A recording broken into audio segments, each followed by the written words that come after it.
अस्सलामुअलैकुम नाज़रीन, ताज़ 92 न्यूज़ के साथ मैं हूं नाइला भट्टी।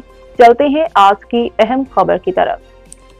नवाबशाह से ब्यूरो चीफ अली रजा आराई की रिपोर्ट के मुताबिक दौलतपुर के रसा आबाद मोहल्ला में अंजुमन इत्तेहाद अब्बासिया पाकिस्तान दौलतपुर की जानिब से अल खिदमत फाउंडेशन के ताउन से एक रोज़ा फ्री मेडिकल कैंप लगाया गया, जहां बड़ी तादाद में मरीजों ने शिरकत की। मरीजों को फ्री चेकअप के बाद मुफ्त में अद्वियात फराहम की गई। तफसीलात के मुताबिक दौलतपुर के रजा आबाद मोहल्ला के प्राइमरी स्कूल में अंजुमन इत्तेहाद अब्बासिया पाकिस्तान की जानिब से अल खिदमत फाउंडेशन के ताउन से एक रोज़ा फ्री मेडिकल कैंप का इनेकाद किया गया, जिसकी सरपरस्ती अंजुमन इत्तेहाद अब्बासिया पाकिस्तान दौलतपुर के रहनुमा शबीर अंजुम अब्बासी, वसीम अब्बासी, मोहम्मद उस्मान अब्बासी, काउंसलर हाजी असगर अली अब्बासी और मुजफ्फर अब्बासी कर रहे थे। फ्री मेडिकल कैंप में मरीजों की बड़ी तादाद ने शिरकत की, जिनमें मर्द, खवातीन और बच्चे भी शामिल थे।